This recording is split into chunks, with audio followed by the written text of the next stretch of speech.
Testing. I'm on.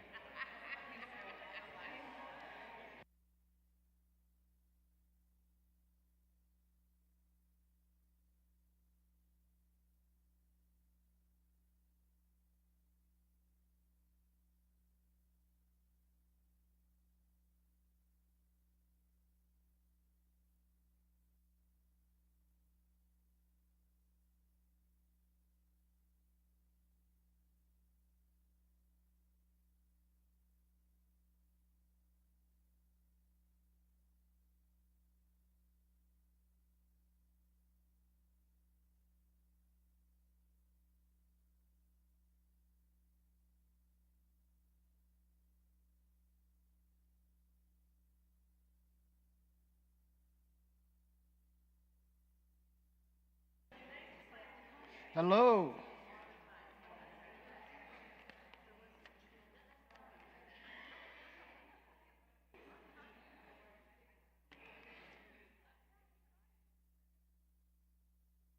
I hope you all are doing well. Thank you for joining us here for Church of the Valley's first community outreach in terms of creating a chat on a relevant subject. And today's subject is on mental illness, but also attached to that are addictions, attached to that is abuse. There's so many different layers of it that I think I said this on Sunday at church, is that what we're going to talk about this morning impacts every household, whether directly or indirectly. We all know someone who has, that is, what word do I want to use? That is really held captive to some issues of their childhood, possibly, that leads to other things.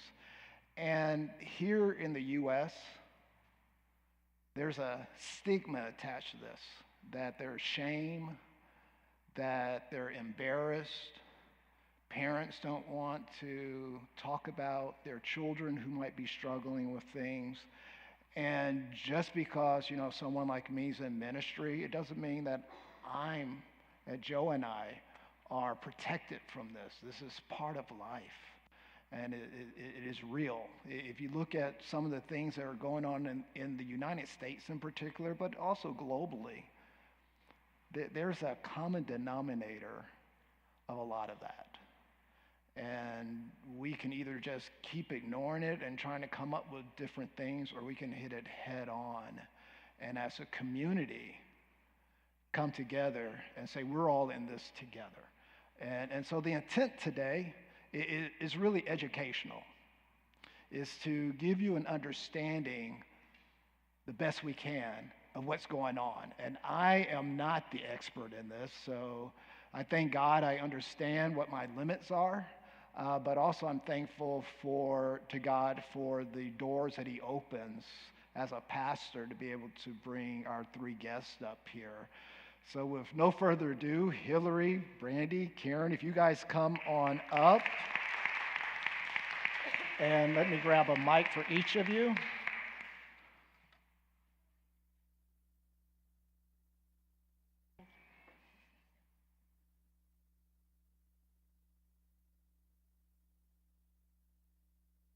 And well, I would like to start, and I think Brandy thought, Karen, you might need these. It's possible.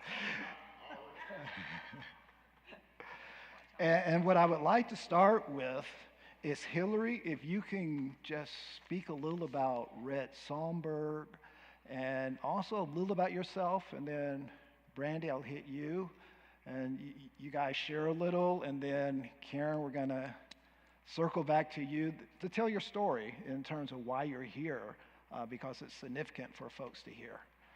So go for it. Is it on? Check. Thank you, Pastor. Appreciate it so much, and welcome everyone to this community session to let you all know more about these topics. I'm Hillary Roberts. I am the founder of the Red Songbird Foundation. And how that came to pass, I am a recovering alcoholic and drug addict. I had a great gift of singing, and I ruined, through my disease, 4 major record deals. Also part of my story is I was sexually abused and traumatized starting at age 3 by different perpetrators. Eventually, I was trafficked as a teenager and escaped that.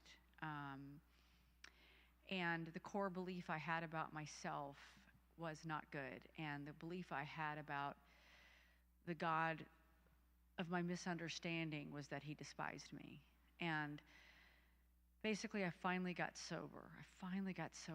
And my first 6 years of sobriety, I had horrific nightmares, and I would see the faces and the trauma. And I had this horrible shame about my life. I felt like I was going to be labeled as this dirty piece of trash for the rest of my life. I didn't see a way out. And when people spoke to me about a God that loved me, a heavenly Father, and I was unprotected by my father, I couldn't understand it. My own father is an atheist. But for me, I was told by my spiritual advisor at 6 years that I had to go to trauma treatment, and I did. And I was able to tell the whole truth, and my father now believes me. But it was also, the last person to realize that I was forgiven and washed clean was me. People tried to love me until I could love myself. And I had such a hard time with it, but I desperately wanted it. And it's been a process, and it's been a journey of being pruned. And as I healed, which wasn't easy, but I can tell you, if anyone here has suffered any kind of trauma, whether it's your own child being an addict or a family member or you yourself, or we all have situations which just can cut our soul way open. But I can tell you, it's when I'm being in the process of pain through healing and not being in that same spiral, which I didn't think I could be healed. But as I began to heal, and as I didn't want to die all the time, and as my nightmares went away, and as I started choosing relationships which were healthy for me, as I started forgiving myself, I wanted to help people in that same way. And I went to trauma treatment. I'm 25 years sober. I went to trauma treatment in 2003. In 2009, I started sending people to treatment on my own and to therapy, et cetera, for different ailments. And in 2019, made the Red Songbird Foundation official. And since then, we've given over $2 million in scholarships to help people that suffer from all kinds of things, from trauma, mental health, suicidal ideation, alcoholism, drug addiction, codependency, even eating disorders. And it's all about, as one person heals, the family heals, society heals, the world heals. And isn't that what we want? And I was a girl that had to be fed milk before meat. I know there's a lot of believers in here. And I was a girl that used to cuss out that God, but it was like a toddler. It says, I hate you, Mommy, I hate you, Daddy, when they don't get their way. And God just kept placing people in my life to help me along the way. And when I faced open heart surgery in 2011, I had a burning bush experience that hasn't happened since. But if we let them grow and feed them slowly, pretty soon you get someone who God changes, who can again help other people. So I'm a recording artist. I'm in the midst of right where the enemy likes to live. But I just want to say that we are here to help. We are here to help you, and I'm just so grateful that God uses me as a vessel. And if you hate the word God and me saying that, if you're on the live stream, it's okay. You don't have to believe anything. Believe that Red Songbird, if you're in pain, no matter what side of the political spectrum you're on, whether you believe, you don't believe, we are here to help. And we want to help the hurting. That's it. Thanks. Thank you, Hillary. And as you hear kind of what they share, I would just encourage you to jot down any questions you have, because part of this will be just, I have questions myself, but also I want to open up for any questions that you may have that's burning, and you can either identify yourself or you can say, you know what, I heard this, to distance yourself from it. But I want your questions asked, right? The worst question in the world is the one that's not asked, that's burning in you, but you don't ask it. That's the worst question. So there's no bad question here. So as you're hearing, think about what you want to question. So my friend Brandy, will you share, please? Hi. I'm Brandy Ledford, and I am so grateful to be here. Thank you for creating this opportunity to educate, but also to learn and to inspire. And thank you to Hillary, and I'm so happy to get to hang out with Karen. And thank you to my sister Hillary for Red Songbird Foundation and all that we're doing to help get people help that they need and to create more awareness for Red Songbird, but also to create more awareness around mental health and sobriety and recovery. Because when I was younger, I wish I had something like this. I wished I had something not just like Red Songbird, but any kind of forum or town hall or community where I can say, I am struggling and I don't know how to get out of it, and I feel like I'm the only one in the world with these problems and these situations. And now there are more conversations happening like this, and so this is a real growth opportunity. And while I didn't have it when I was young, I do have it now that I'm a little less young and can share it and learn, because I always find that when I'm trying to teach, I'm always learning as well from others. And so I'm really looking forward to your questions. I'm really looking forward to the feel of what the community here is going through and ways that we can help. I'm sober almost 11 years in July, God willing. Again, thank you. It was a hard road. I did get sober 22 years ago, and then I relapsed in a really tragic way, and I have suicide ideation and drugs and alcohol addiction and other forms of addiction. And I have a really strong, powerful relationship with God today that I didn't always have. But I also have community, and I have people I can go to now, and I never felt like I could, but I have gotten courage through this last 10 and a half years of sobriety, and I found courage through the strength of the Lord, and I have found courage through the strength of community. And so I'm really, really happy to be here and really excited to find out ways in which we can all be here for each other and support each other through just life, right?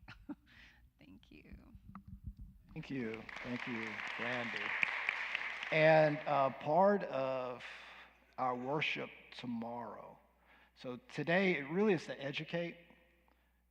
Tomorrow, bring your Kleenexes, because both Hillary and Brandy are really going to get into their testimonies. And that's just part of worship, right? Part of worship, and we talk about this at Church of the Valley, is that we all have a story to tell, and shame on us if we don't tell our story. So the two of them are going to share their story tomorrow, and Hillary's going to bless us with a song, It Is Well. So that in of itself will have me crying right over there. So Karen, welcome to Northern California from Washington State. And get ready, because this one we've kind of calmly done something here, but buckle up as Karen tells her story. Hi, I just want to say that I'm grateful and thankful to Hillary and Brandy and Pastor Joel for having me here, and thank you for being here to listen to my story. What I speak of is a little different because what I know is through the lens of my child being an addict. And he struggled with addiction and mental health issues, because I believe they almost always go hand in hand. But it seems like usually, like, we're going to address the mental health side, we're going to address the addiction side. It's really hard to get them addressed at the same time, which is what absolutely has to happen for, I think, somebody to recover and stay recovered. And he went several times to treatment, and the mental health side was not really ever addressed, and so he would relapse. And the last time that he relapsed, I was just devastated. And he called me at work, and I was actually working out of the country, so I wasn't there with him. There was nothing I couldn't go rush to his rescue right then. And you always think as a parent you're going to be able to fix it. But so I was just devastated. I got up and walked out of my office, and the thoughts were just going through my head, like, how, what am I going to do?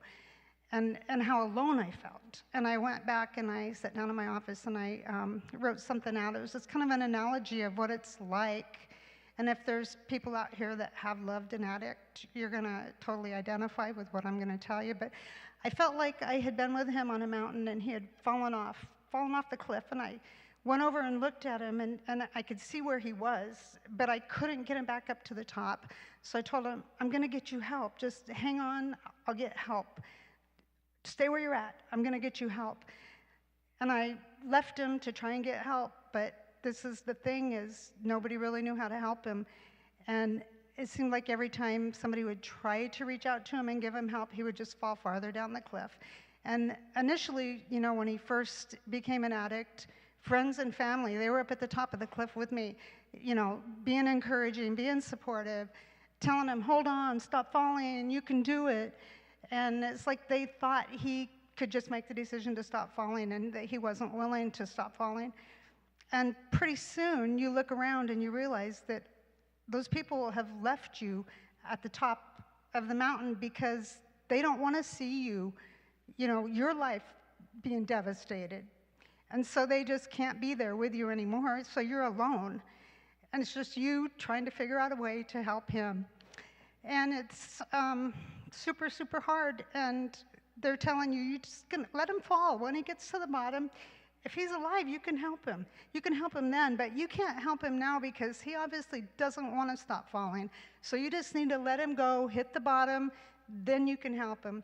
But I knew that his bottom was death. I mean, he was using hard drugs. He was addicted to heroin, which, of course, as we all know, the fentanyl addiction, it transferred to that. So I knew that if I stopped helping him or stopped trying to support him, that he would die. But I reached out, and he reached out to Jana at Red Songbird. I didn't even know then that Red Songbird Foundation existed. And he told me, he's like, there's a scholarship, and I'm going to apply for a scholarship. And the thing about my son is, through the years of him being addicted, which I'm just looking back and understanding that he really never stopped trying to get sober. Like, it was always what he wanted. He just couldn't do it for longer than, I think he had maybe a year or two at times, but he just couldn't keep it. But he never stopped trying, which I guess probably is one of the reasons why I did stay at the top trying to help him. But he told me that Jana at Red Songbird Foundation was trying to help him, and I sent her what I had written down about the analogy of, feeling like you're alone at the top of the cliff. And I remember her messaging me back and telling me that she would never leave me at the top of the cliff alone. And I remember just being like, for somebody to get it and to let you know that you're not alone was amazing. And he was still working, trying to find other ways to get treatment. And he thought, he was in Portland, Oregon, and he thought he found this place that was going to take him. And they said, you come in and detox, we'll make sure you have a bed. And he went in and detoxed, and then they said, well, we don't have a bed, so you're going to have to come back. So he went back, and they did an assessment on him, and he called me, and he said, he was just devastated. He said, I went for the assessment. I was completely honest about everything because he had struggled with so many things. He had body dysmorphia. He had been a cutter, and when I say he was a cutter, it wasn't just like scratches, he would have to go to the hospital and be stitched up. It was really terrible, and I thought, he's going to die from that if he doesn't die from the addiction. So he was totally honest about his whole history, and even though those things hadn't occurred for several years with him, they told him at this facility, oh, you're too high needs, you're too much of a risk factor. Yeah, we're probably not going to be able to let you come do residential treatment with us. So they just left him on his own, which, if you think about, how does that work? That you're too sick, so we're not going to do anything for you. He was in tears when he called me, and he didn't know what he was going to do, and we both thought that he was probably going to die. And literally, while we're on the phone having this conversation, I got a text message from Jana. And this is how there are miracles, and God had to have been involved in this. And the text message said, is Connor ready to go to treatment? I have a spot for him. And I'm on the phone with him, and I could, I was just I was in shock. I still can't believe that this happened for him. And I told him, I'm like, Jana just texted me, there's a spot. And so he left for treatment the next day. He was ready. We did what we had to do to get him on the plane. And he spent almost 3 months in Southern California at a premier treatment facility. For the first time, his mental health, in addition to his addiction, was addressed. They diagnosed him properly. They gave him treatment for his eating disorder. They loved him. And for the first time, I think he really felt like he was worth being helped. And I think that the fact that somebody besides me believed in him enough to give him this huge gift of rehabilitation and treatment, I believe now he feels like he has an obligation to live the life and to be able to give back at some point what he was given. And I cannot express my gratitude and love and appreciation, because I really believe that if he had not gotten treatment in that moment, that he would be dead. I mean, he was using fentanyl. We all know you can only do that for so long and you're going to die. And so for the first time in a long time, I have hope, he has hope. He's doing everything he's supposed to be doing, and he's positive, and he's happy, and he has accepted being diagnosed with a mental condition, which has helped him accept and understand why he was doing the things he was doing. So I just feel so much gratitude, and I will do anything I can to help in the future so that this can be passed on to somebody else, because I think if it hadn't, and I still don't know why he was the one that received it. I don't. I have no understanding, but I just have to be grateful and thankful and know that now I have an obligation as well to pass it on. So thank you for listening to my story.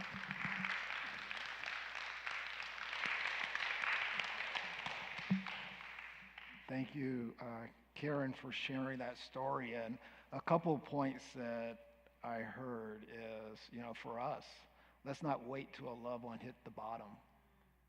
Let's be there with them, because that bottom is lower than any of us could imagine. And so the key really is get involved today. And then also, we talk about being a community, is that we need to be there together.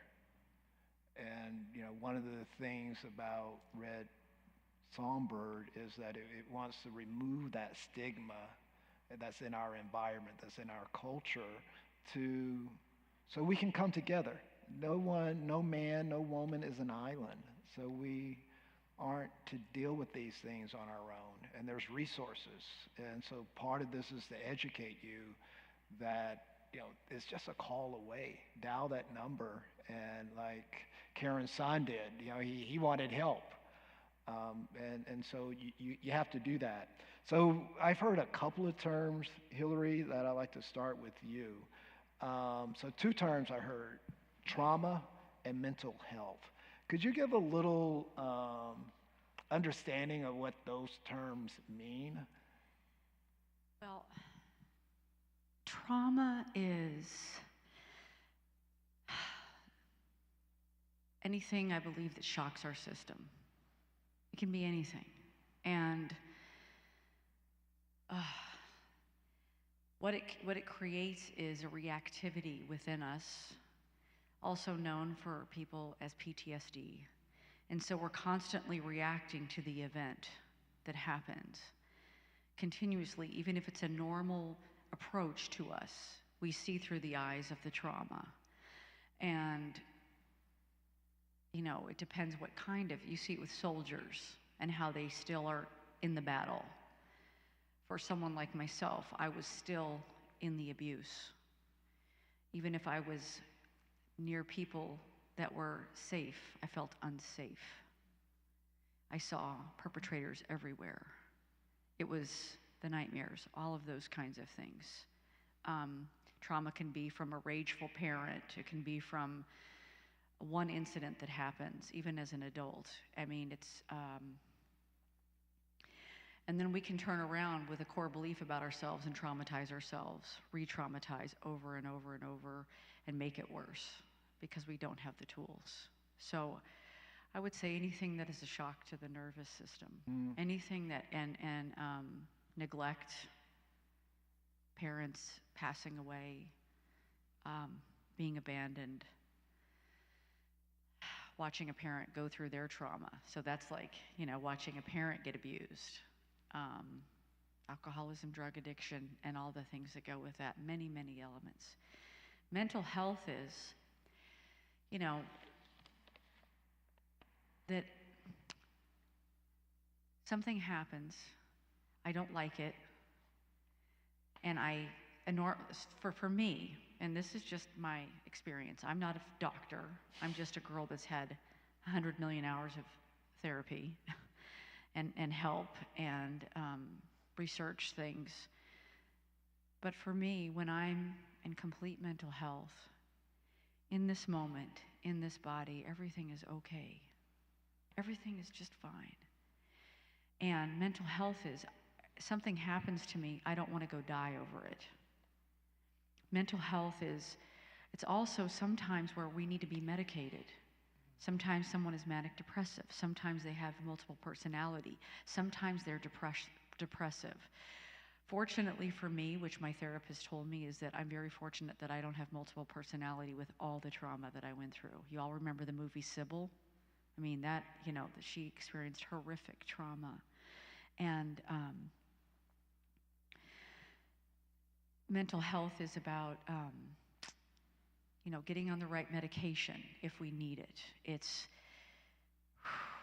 not that black and white thinking. And, you know, knowing that we need the help for that. And for me, it's been a process, again, with that. And the whole thing is, well, my phone is down there, but there was an acronym on fear. You know, there was an acronym on fear, and it's forgetting everything's all right. Forgetting everything's all right. And when I don't feel okay in me, my reactivity to the world about me, and we've watched this with people, is hyper crazy. And that's not mental health. Raging out or withdrawing completely. So getting a person to the place of mental health is getting them that help that they need. And that's why, you know, we raise monies, we educate. This is why we do this. You know, I think about how I couldn't talk about the past I shared with you because I had so much pain and shame and wanted to die, and I had a belief about myself. But today, I know that I'm worthy.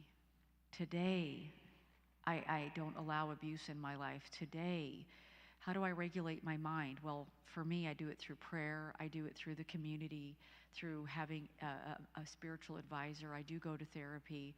I do things to keep myself regulated. And one last thing I'm going to share is I had 3 deaths close to me in the last month. And guess what? I dove deeper into the foundation that I laid. And I let myself cry, and it's okay. I will never rise above being human. But it is that, I hope I answered that question. You did. And I do want to follow up, and, it's both for you, Hillary and Brandy. As you spoke about trauma, and I think all of us have gone through some type of trauma in our lives, right? And so what are some of the tools? So you used the word tool.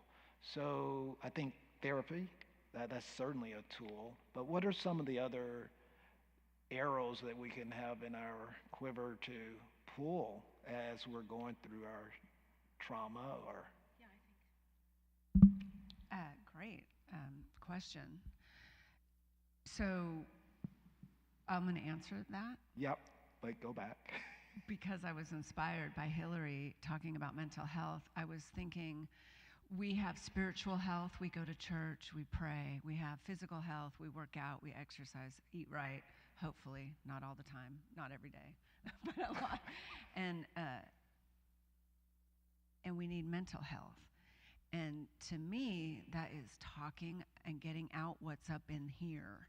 And that's how to stay healthy mentally, I believe, is to get out what's going on up here, because we can get so stifled by our thoughts. We call it stinking thinking.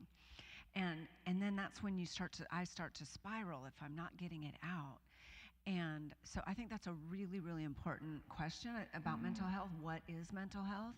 Because trauma and mental health are so cliche now. Everyone talks about trauma. You can't hear that word. You can't go a day without hearing that word. And so I think it's important to really break that down and know, because it is a tool. It's one of the tools I use is to stay fit mentally, spiritually, physically, in all ways. And so prayer is a huge part of my life, and I don't wake up and do anything before I say the Lord's Prayer and a couple other prayers I've learned that are really beneficial to me. I mean, that's just it. Meditation is really important to me. I also don't go a day without meditating, even if I only have 3 minutes and I meditate a spiritual prayer, meditation with the Lord. And then I read the Bible, and I read literature that inspires me, and devotionals that help me, and stories about other people. And so then I'm inspired to hear other people's stories and to go to events that will help me not feel alone. And so I look at those as tools, and I also do a personal inventory of my day at the end of the day, every day, just to check in where I've been selfish or dishonest or afraid, because that's going to keep me sick if I don't be honest with myself, with my Lord, and with another human being. So I just try to be accountable. And these are tools, and I know that they're tools that work because I've stayed sober and somewhat sane and not suicidal in the last 10 and a half years. Whereas before, when I wasn't utilizing the tools of even simple prayer, and I had God in my life, and I wasn't using prayer, I was using drugs and alcohol and people, places, and things to make me feel better. And now I can use prayer to make me feel better. And then when it works, but it doesn't always satisfy, I'm going to be honest, then I have other people that I reach out to, and that helps keep me mentally fit and somewhat sane. Thank you. That's great. That's great. I'm going to open up to see if there are any questions from you all, and if you have one, just any questions that come to mind. Joe, and so you can, thank you, Hillary. You have to, as Janine says, you have to eat the mic. There are at least 2 schools of thought about letting someone hit bottom and helping them. And when you're talking about helping, you don't always recognize when you're being codependent, and that's not really help, or you're trying to be sober for them. Definitely, in this world, they say, let them hit bottom. And so, how do you distinguish when you're supposed to do one or the other. And in one household, you can have different thoughts on how to handle that thing. Well, I'm going to answer this for just a second. One is, we don't have to live in a place where we have violence or people are stealing from us and all of those things. I think the timing was just right for Karen with this. I think recommending, but also recommending that people that are in the family go to support groups that help the family of the alcoholic and the drug addict. And it's a fine line. It's a fine line. But part of what I went through was I used to chase down alcoholic men, even being sober. I was just crazy. And I realized I didn't have to go chase them down, figure out who they're with, what they were doing. And it was like, you just, they say get off the end of the kite tail. Get off the end of the kite tail. And I think the fact that Karen reached out and he was ready, that was a perfect God moment. Now, we don't have to suffer abuse from anyone, that we take care of ourselves, and we also do things to take care of our codependent natures. So, you want to answer some of that? I'll speak to that a little bit. Through the last few years of his addiction, I became very depressed. Lots of negative thoughts, because as a parent, I felt like I was a failure, couldn't fix it. I went to counseling, and I stayed in counseling. I still talk to my psychiatrist every couple months. I check in, and I tried to, it's really hard, because from the outside, I'm sure a lot of my friends and family would tell you that I was enabling him and I was codependent.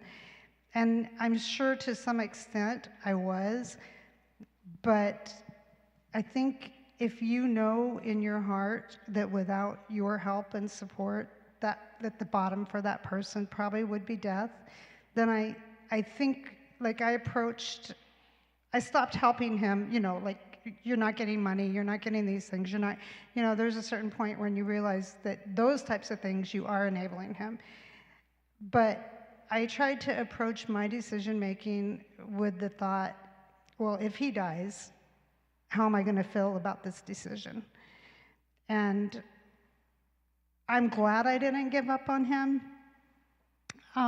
because I think the more isolated a person that is struggling is, the more they will fall into whatever the depression, the addiction. He felt totally alienated from pretty much everybody else in our family, and he still struggles with that. Because even people that in my family, people that had addiction problems, it's kind of like there's a few people that, they get sober, they're like, oh, it's fine, I did it, you can do it. But it's not that easy, and I think that you just have to look and see what the decisions you're making, how they are affecting the person, and try to determine in your heart, is it enabling or is it helping? And I think that it's a fine line, and I did both, but I'm really glad that I never stopped trying to help him. Thank you. Thank you. This discussion leads me to one of the things I get to do when I'm kind of up here is kind of change the direction, and I do that often, but I don't think it's really a change. But here's the reality. So we're trying to deal with this from a perspective of helping a loved one today. And every day we're reading in the newspaper about someone, and a lot of it's a celebrity or whatever, or is your next door neighbor or whatever, but they're no longer here because of the disease. How do you help the ones that are still here? Because now they might be dealing with the guilt, Karen. how do you, because there's a whole nother population, right? As we were talking about, this was about education, how to help, how to help, how to help. But there's a whole nother grouping to, Joe, as you talked about the two groups. I think there's another group, which is those that are grieving and feeling guilty and bad because they lost a loved one. They might not have seen it. They might have seen it. How do you recover from that? What is that just like an impossible question? Okay, good. So that's during COVID, people were having loss, not just from this disease, but loss where they couldn't be in the hospital, they couldn't be with their loved ones, they couldn't go to the funeral, they couldn't have funerals, they couldn't. So we got them therapy because that's when we talk about the family, and we have someone on our board who couldn't come here this weekend. We were hoping she could, and she lost her son to a fentanyl overdose, and so she helps parents that have had loss, and it's all about this is horrific, and it's about getting grief help, grief therapy, maybe even grief treatment. It's just, there's nothing worse than a parent losing a child. There's no grief in the world, I believe, that would be worse than that. And I think that the way we help them to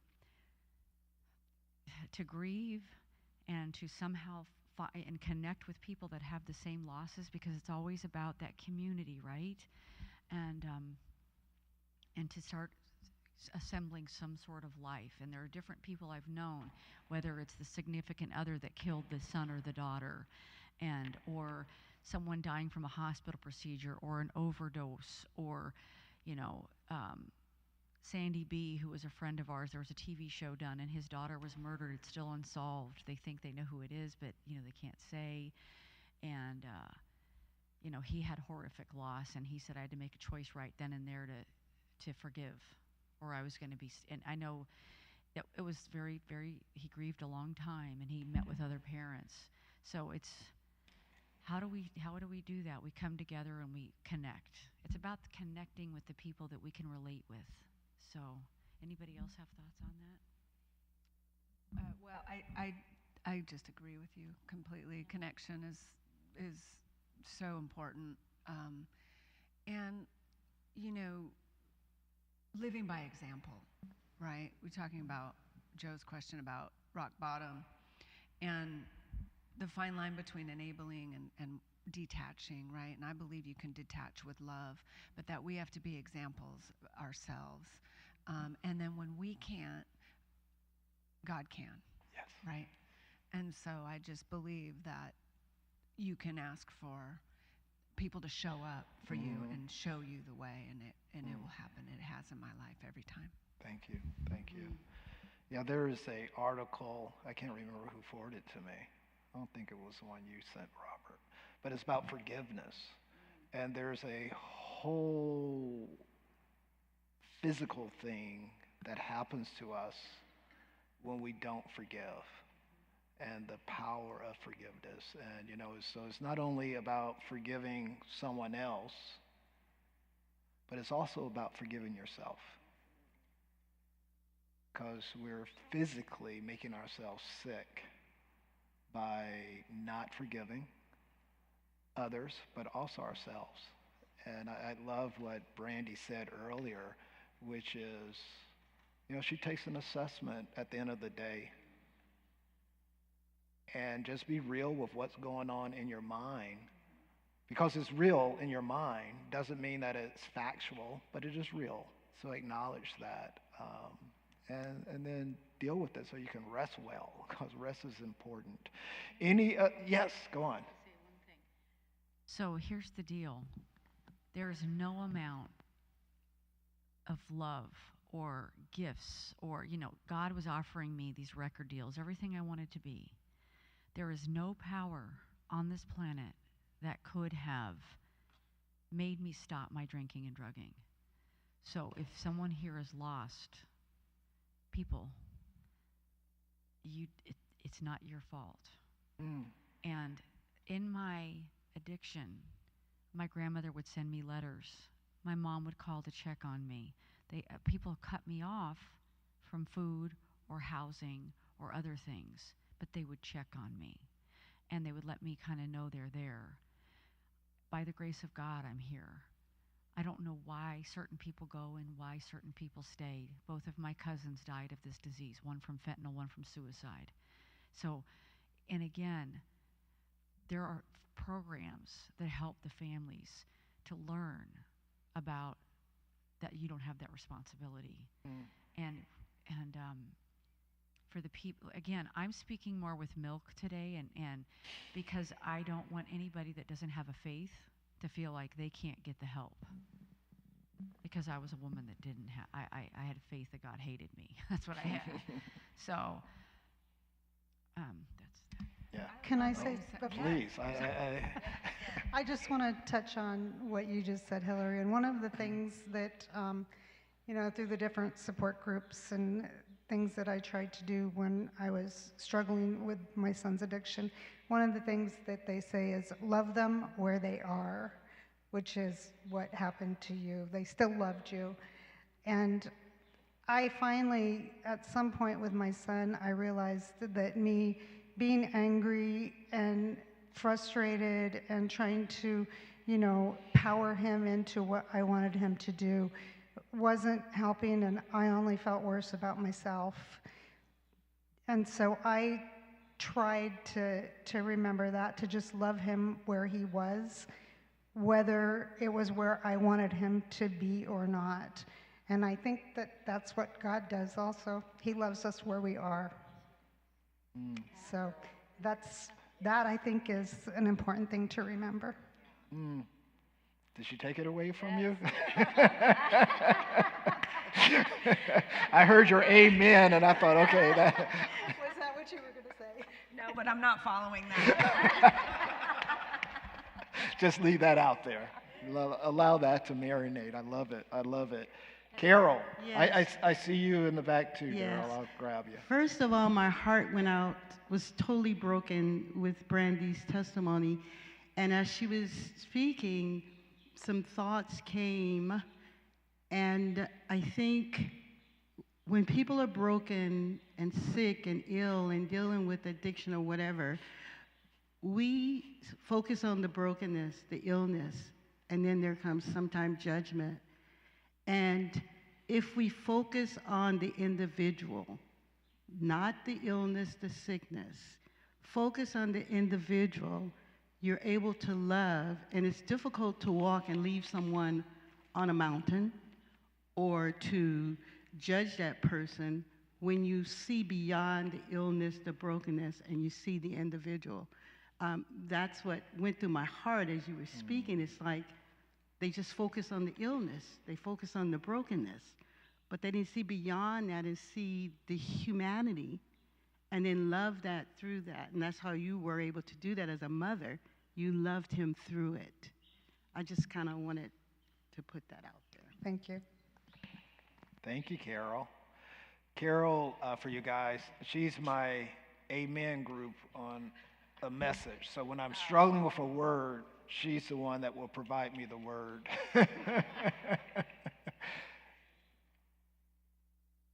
Amy.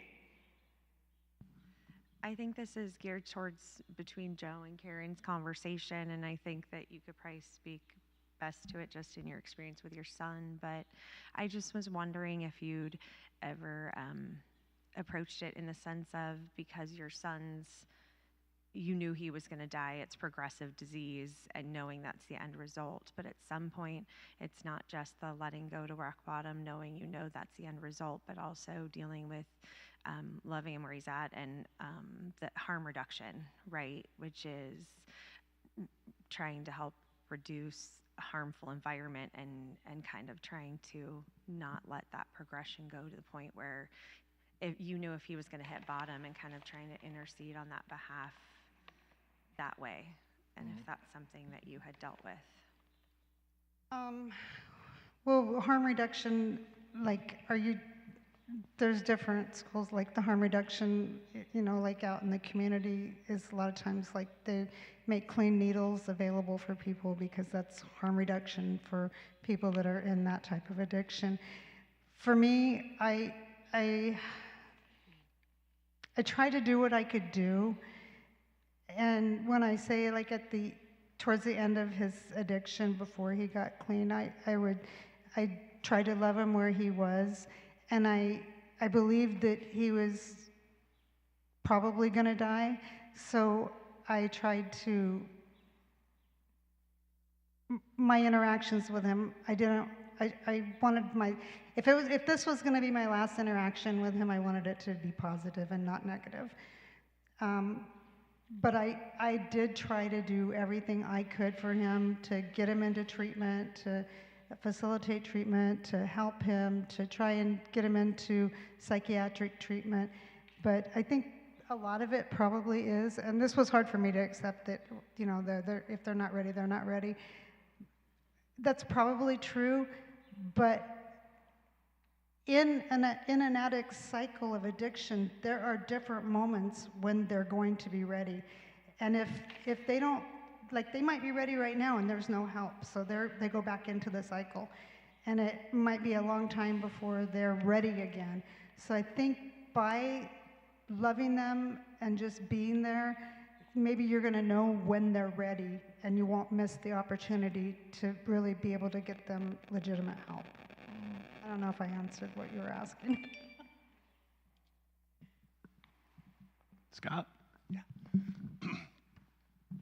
I understand that the most difficult thing in life is recovery, being an addict and trying to recover. And I'd love to hear about how that went for you, but I don't want to usurp your comments for tomorrow. But one thing that struck me was your comment about being a recovering addict, present tense, as opposed to a recovered addict, past tense. And the difficulties that you face every day, and what is the most difficult thing for you as a recovering addict every day, and how do you deal with that? So, some people say recovered, some people say recovering. For myself, I prefer recovering because I know people that have gone back out with 20, 30, 40 years. I never want to forget. And so it used to be when I first got sober, the cravings. So hard for the first year and a half. I don't have that problem today. Then it was just I remember trying to go in the grocery store to buy a loaf of bread, and there were so many to choose from, I'd start crying and leave the store. Making normal decisions, because I hadn't done that for a long time. Just learning to grow up. And it has been this process. I think the biggest thing that I struggle with today, which isn't a struggle like it used to be. I have problems in areas that I didn't used to have areas.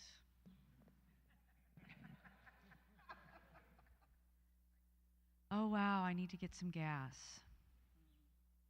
I'm not scraping together pennies to go buy a taco because I haven't eaten in 3 days, because I blew so much and used myself up so much for that next, to keep the addiction going.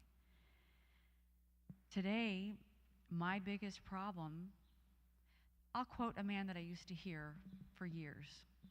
My biggest problem isn't my biggest problem. My biggest problem is how I feel about my biggest problem. So, Brandy's touched on the mind. My mind is my garden. My thoughts are my seeds. I can plant flowers or I can plant weeds. What is the dialogue I'm telling myself about a situation, about an organization them, me. I have to get it back to here and now, back to my faith, back to the moment, because everything in this moment is just fine. There are people I know that are quadriplegic and are happy as a lark, doing amazing things. But my brain, so the biggest problem is probably my mind, but it's not even anywhere where it used to be. This morning I had a beautiful cry, one of those snotty cries, because I lost my spiritual dad, I lost my little dog, and then I lost my cat. All with, my dog and my cat were within 2 days, and he was about a month ago, and he was just this beautiful, beautiful. So I had these losses. And you know what? It's okay. I got up, I knew who I needed to call. I called, I cried it out. She loved on me, and I went on it with my day being grateful. I would love to add to that. Beautiful. My Cry. I also say recovering addict or addict in recovery because I have a real respect for this disease of alcoholism and drug addiction, and I am humbled by it every day. I am one thought, one stinking thought, one resentment away from a drink if I'm not really careful. So if I think there's a cure for drug addiction or alcoholism, I'm fooling myself, and that will lead me right back to cocaine and alcohol right now. So I'm not recovered. I'm not cured. I'm in recovery. I'm recovering daily, but life can come at you fast, and really good things can happen that'll make you want to drink or party or celebrate with champagne, and really hard things can happen and do that will make you want to drink, and that doesn't go away ever. It's just using the tools to help you stay in recovery for just today.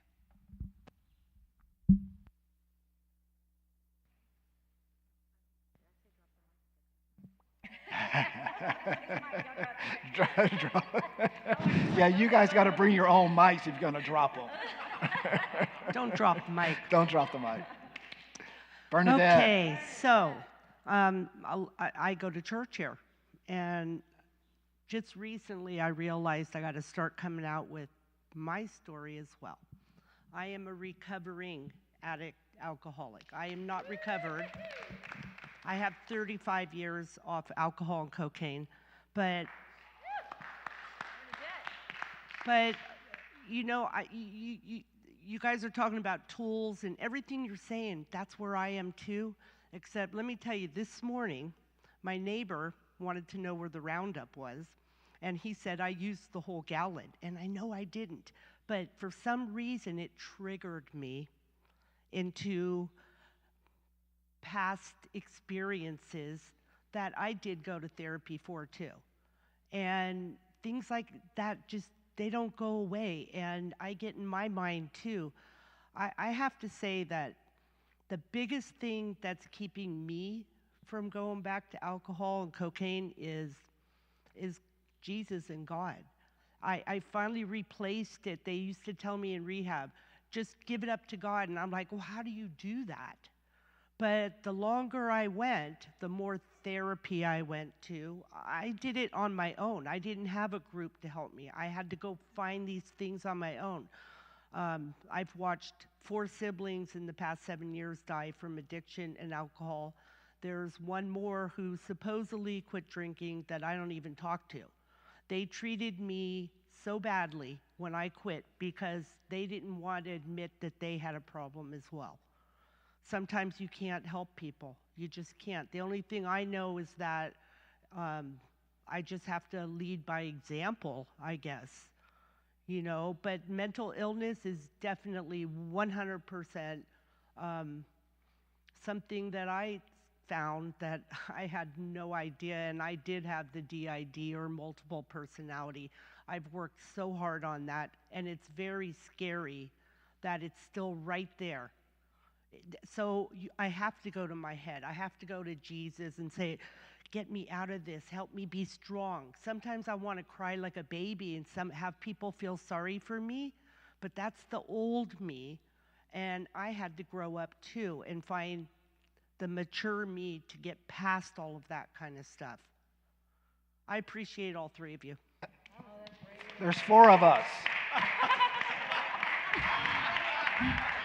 The silent men. So on that note, Pick me.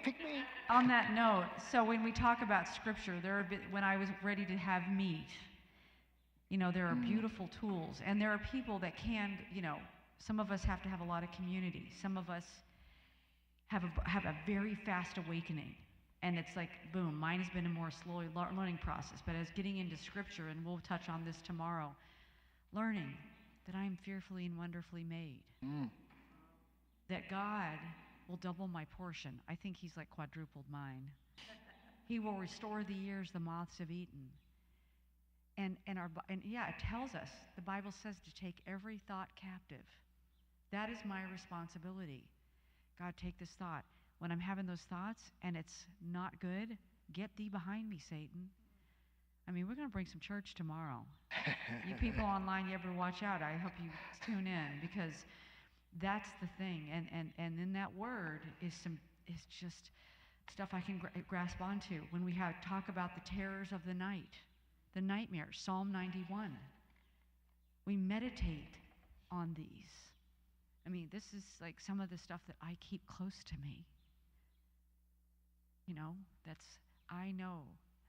And that's what you talked about. When I was facing open heart surgery, it was me and God. That was it. I didn't know if I was going to live. And that's the thing.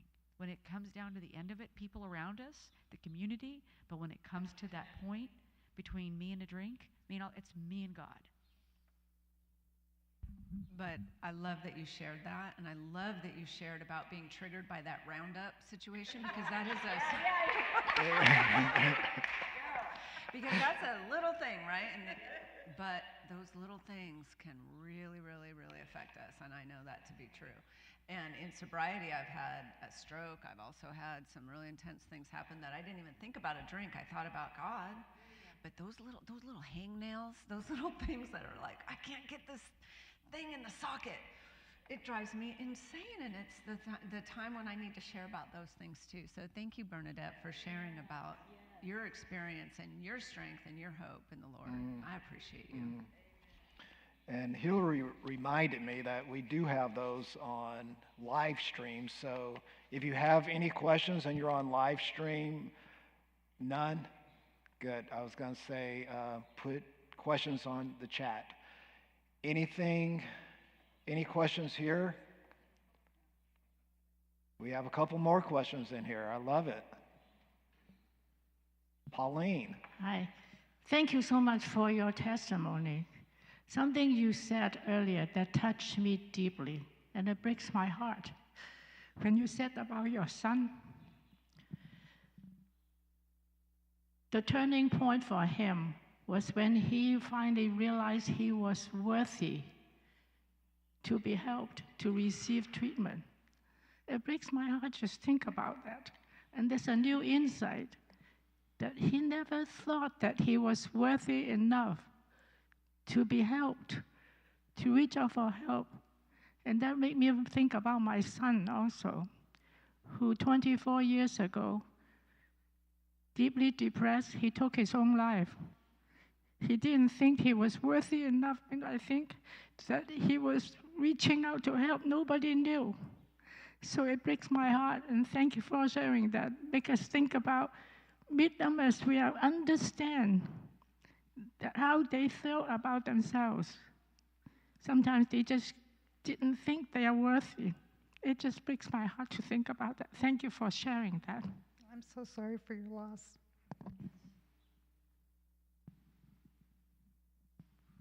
Pauline, as always, thanks for your vulnerability and just sharing. Because again, this is real for the community. And this could be any of us. So I'm going to try not to do a sermon. But this is what a community is about. No one within this community of believers should ever walk away and feeling they're worthless. We have this marvelous gift called the Holy Spirit, and Scripture says the Holy Spirit is an advocate, and that word itself means encourager. So what God gave each of us is a gift of encouragement. So let's make sure that every single opportunity you have to encourage one another, to speak about their worth. This gets a little difficult because guess what? It requires you to get to know one another. And that's who we are, though, because we're one body. I know every part of my body, my toe, which toe needs, well, I won't go down that road. Never mind. But you get my point without me giving examples. Okay, Katie, help me out. Rescue me, please. Help me from myself. To expand the scope of our conversation, I would like to talk about the community and what we can do when we see people in need. I feel so helpless, like going to the grocery store and there's someone holding a sign, or you're on BART and there's someone that's suffering and you could tell they're, have drugs in their system. So my question is there any like resources, or is there a group that we could call to help these folks that are just totally, someone we don't know? Just to help them, what's the first steps? And I guess that's one question. And the second question is it safe to engage in conversations with people that are on the streets and they're drug addicts? I mean, you could give to Red Songbird. We help people. But I don't know if it's safe to talk to people. I don't know if I think you have to protect yourself in that situation. But my only thought when you were asking that great question about someone outside of the grocery store or on the BART or wherever is to be an example and help where you can, and find reputable organizations. Yes, there are, for the homeless communities, there are organizations, like in LA, they have the Midnight Mission, and then they introduce them to support systems and counseling and doctors and things like this. So there are those. I would never approach a homeless, you don't know if they're schizophrenic, you don't know if they're dangerous. I just don't, there are times, and I pray about it when I have given, when you're in your car, I'm always a giver. I seem to be a giver, especially to women. That's my thing, or if I see a military person. But, that's, as a community, again, supporting foundations that resonate with you, whether it's Red Songbird, whether it's a mission in town, and you want, so let me, for that, you want to make sure they're fully transparent on their finances. Because like we're officially young. So we were made official in 2019, and there's a regulation called GuideStar, and they start with silver, which we reached, and then we now are gold, and it's just we haven't been in. We're going for platinum, which is what like different huge organizations like the Red Cross and all of those things have. But do people really look at what is presented? Because you can see our numbers everywhere. You can see where our monies go. I don't even take a paycheck. I've given tons of my own money to my foundation. And the Lord has blessed me in ways that I can do that today, from being a homeless crack addict on the street. And so, I get to do that. Not everybody can. Some people have to be paid by their foundations. And there's nothing wrong with that, but you want to see how that goes. And how are they being responsible with their money to truly serve. And so whatever organization you give to, really research. Thank you, Katie, for that question, because I think all of us can identify with that, right? Is that you see things in life, but wisdom will say, don't step into it. And locally, there's CityServe. So if it's somewhere that you actually can help someone, it's not really a stranger or whatever, there's CityServe, and we have contacts here at the church for CityServe, and they help and engage, and almost to Hillary's point, they actually help holistically. So not only do they deal with the issue at hand with the person, but they want to understand everything else about them. Because folks can ask for money, But money isn't the issue. There's something underlying, and CityServe, they have actually, I think they call them intakers. They spend 45 minutes to an hour speaking to the person to get to all the different issues before they give them a gift card, give them cash, or whatever it is that they're asking for, to understand what the issue is. So this is good. Sorry, Yes, Pastor. go on. One other thing on that. You guys have these blessing bags? Yes. And my sweetheart, what he will do is he will put socks, toothbrush, toothpaste, when he sees those guys on the side of the street or the gals. You know, it's about having a little dignity with a bottle of water, some deodorant. The simple things that make us, you know, because we don't know how long it's been since they showered or brushed their teeth. Give them some water, give them a little dignity. And so those little things, but if they look crazy, stay away. But I just want to add that I also will give them prayer. Every time I see someone, I have food in my car all the time because I live in LA and we're always driving with Congress. I have food in my car, and if I see someone, I give them food. I'll give them money if I want, if that's working, if I feel safe to do that. But every single time I see a homeless person, I give them a prayer. Real easy, real safe. Just pray for them, because you never know what God can do for any one of us. Amen. Any other questions? Jody. Yeah, I was just going to ask, so many young people are becoming drug addicts, it seems like, and they're just almost like running towards drugs or whatever, and alcohol or whatever. Why, there are many reasons. Everybody can philosophize or whatever about why people, but can you give me some insight about why such an increase? What's happening, with our young people? Why are they going to drugs and alcohol at the rate they're going? Okay, right. I think during the pandemic, we saw alcohol sales increase by 700%. People that I knew with time, it was very hard on people, and there's been a whole wrecking to the social system. Kids in school, for the kids not being able to communicate and grow with each other in this societal ways that we do. And so we're dealing with, people that haven't had certain things with that, and they're depressed, and there was isolation, and I think that has increased since the pandemic. We called it during the pandemic a pandemic within the pandemic. It was just awful. But parents being at home all the time with their kids because they couldn't go to work, being with the kids, that's not, normally the kids can go off to school, or they can take them to daycare or have a babysitter. None of that could happen.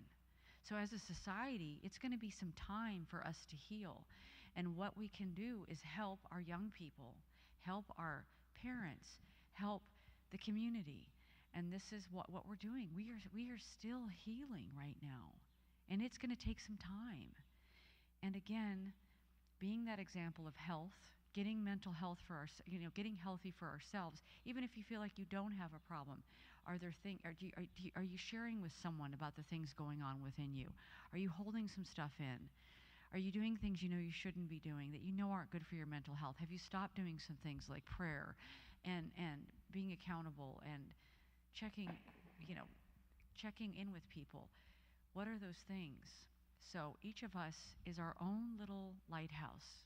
How can we light our flame to shine brighter for others? And if you see someone's flickering, how can we help them? Do I have the tools? I don't. But guess what? Like, for example, she wanted to save her son. She was still loving him.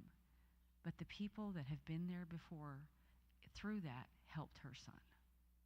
And that's how that works. Can I say something to that also? I think that we can't leave social media untouched.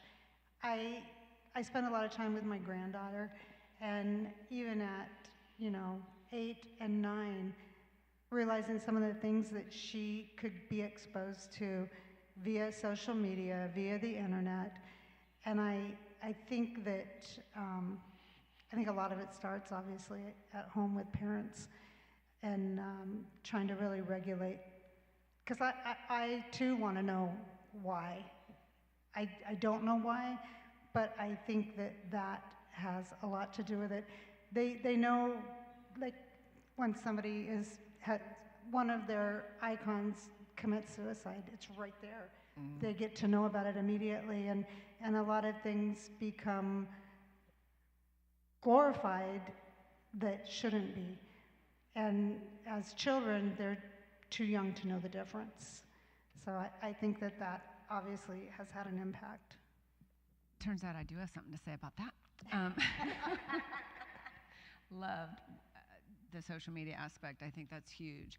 And I think access.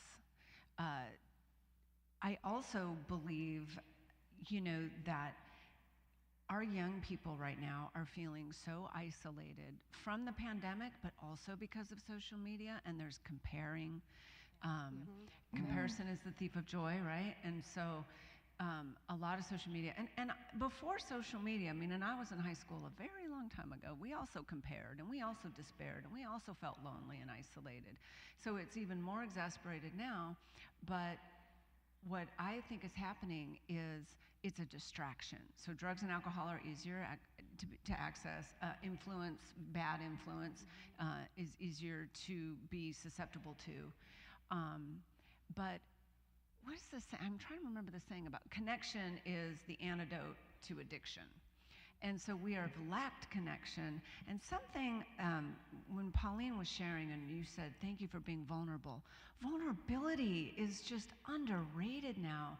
And it's caused by fear and not being willing and not being, brave enough to be vulnerable and to sit up here and to sit with your friends and with your fellows or teachers if you're a young one, your parents, your brothers, anybody, and just saying like, I feel scared, I feel alone. And we have, I think, the responsibility to teach our children. I'm a mother. I have a 9-year-old and I also have a 27-year-old. And I am really clear about tell me about your feelings.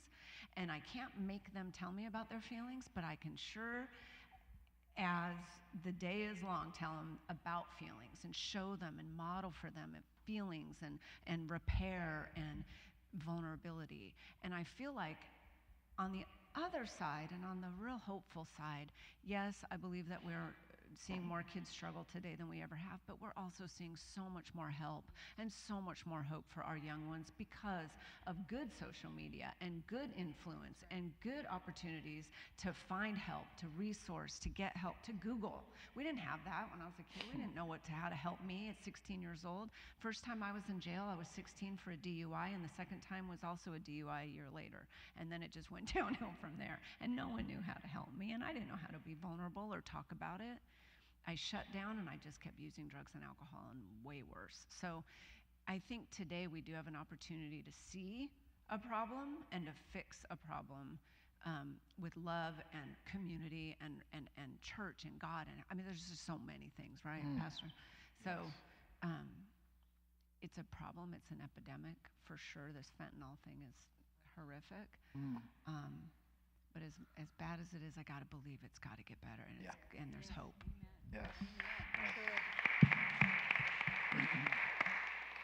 And when you look at technology, it goes quite the extreme of what God wants from us.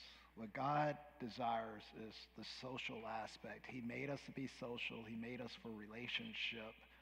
And when you're on your device, who are you relating to?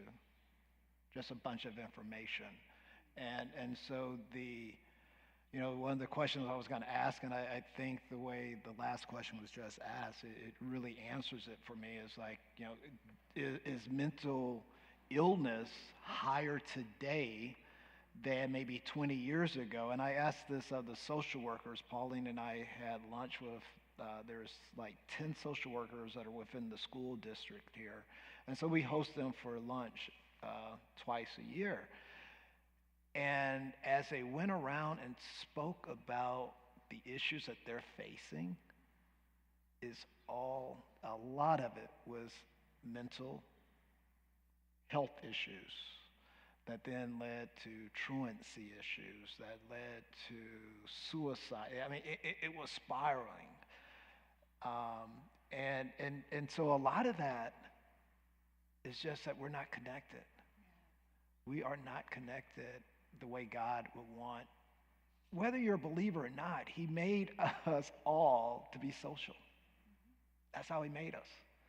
And technology, and so for you COV folks, he put on my heart this week, and Jason was a big part of it, talking to Jason this week, is that we're going to have a technology detox series coming up. Probably, I don't know how soon it will be, but get ready, because there's a detoxing that we need to do, and not be so distracted by this thing, the phone. So it's crazy, but we should understand why, because we're not socializing like we do. I'm going to go back to the Red Songbird Foundation website, and there's 2 sentences that really caught my eye. It says, talking about Red Songbird Foundation, we strive for erasing the stigma around trauma and addiction by providing a comfortable environment to talk about an uncomfortable subject.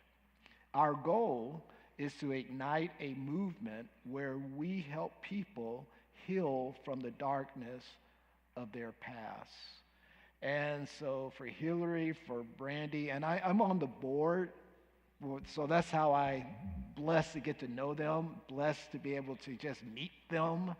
And so an honor for me to be able to be with them and learn, because this was not something that necessarily I had a challenge with in my youth, right? I had many issues, but this wasn't it. And it's like, okay, Lord, why am I here? And it's just been so dynamic, because I'm learning so much, so I can actually pastor in terms of, so you guys don't know how much you give me, so I'll publicly say that now. But that read about this environment to talk, how can we as a church, how can we as a community create these? What are the obstacles to creating a safe environment where people can talk, and trusted environment? Okay, so that's a wonderful, number one, and so thank you so much, Pastor, and we are honored to have you on our board. You are an incredible human being, the way you give back, it just, and your experience in life and your heart. Thank you so much.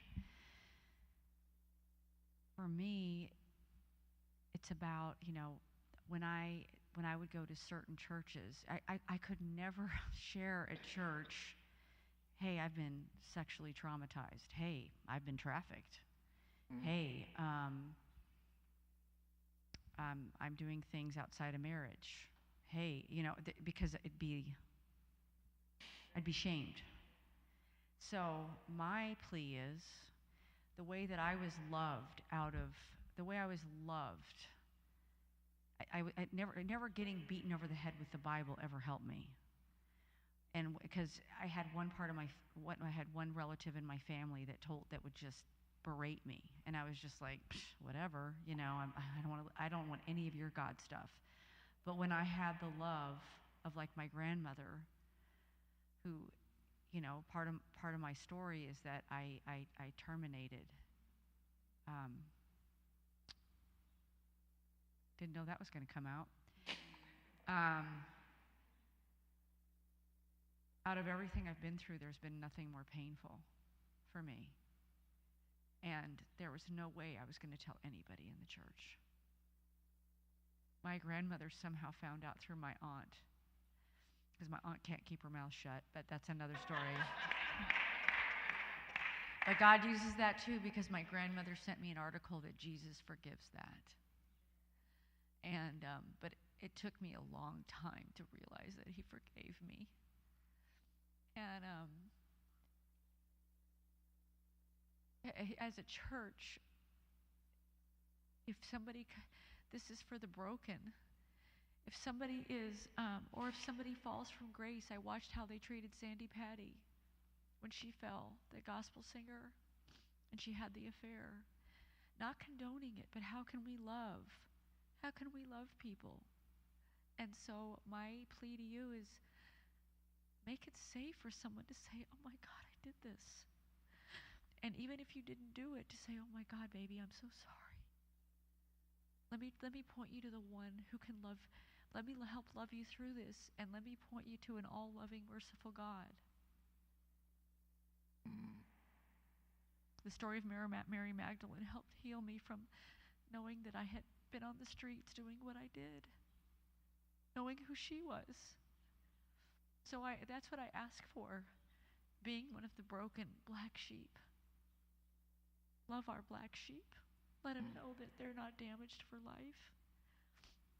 Don't look down upon them. If they come in booty shorts, say, baby, I got something pretty. Let me take you over to TJ Maxx.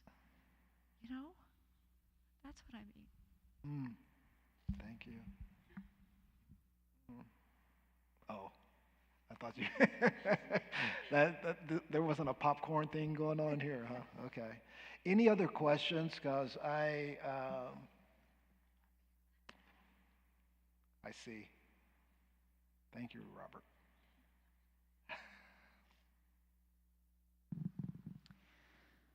Well, I want to thank you for this opportunity, and I think this is a really good opportunity as a church community to acknowledge and talk about faith, talk about mental health openly. I feel like, there's a lot of churches that shun away mental health, or they would say, if you only believe in God, if you only have enough faith, you will be healed.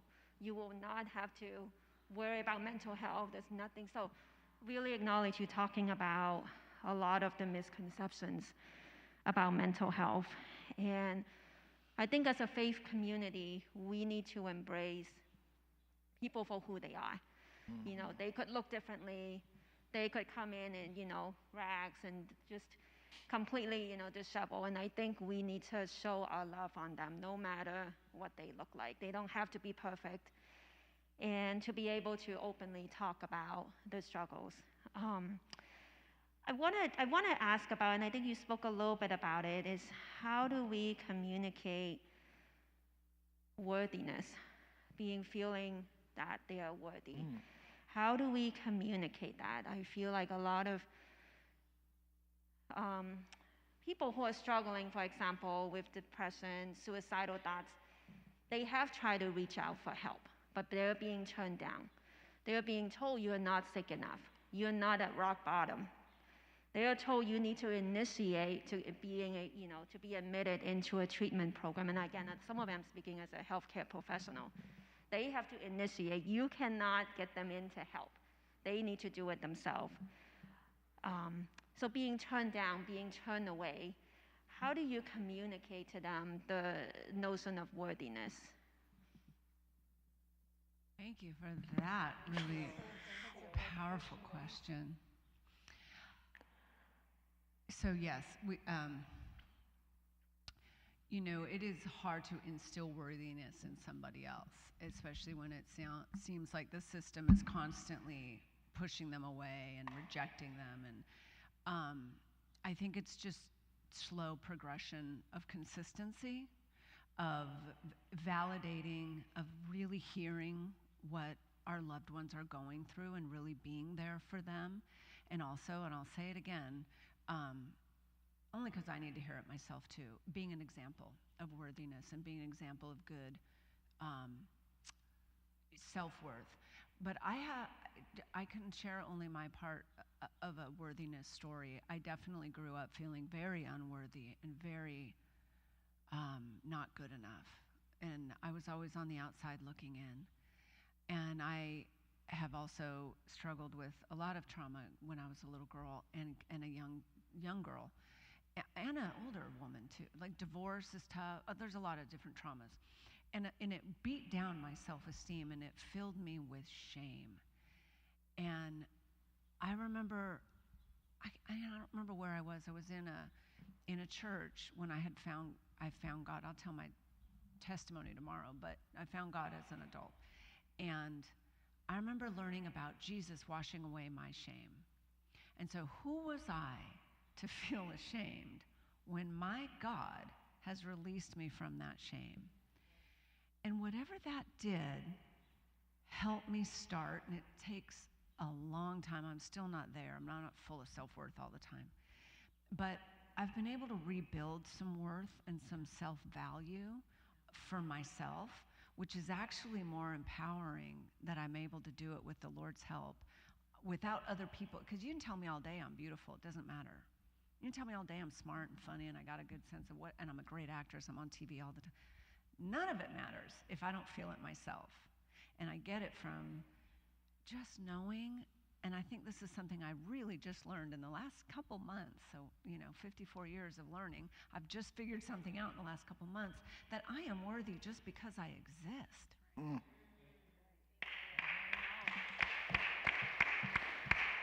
I don't have to do one thing to make the Lord love me. I don't have to do anything to love myself. I just have to be. Now, on the other hand, I can beat up myself and I can wreck my self-esteem and self-worth by doing not esteemable acts. So something I learned in sobriety was, in order to rebuild your self-esteem, do esteemable acts. And so I would encourage you, and I try to do it with my children and my loved ones, to instill those values, instill that, what I believe to be truth, in the people who are struggling, and just to remind them that they don't have to work for worth. You just have to be and know that you're worthy. But know this too, and I believe this, it's just slow progression. It's not overnight. Self-worth is not rebuilt or learned. In a vacuum, you need people, but you also need, I believe, belief in ourselves, and that comes from creating and manifesting self-value. I don't know if that answered your question, but it felt right.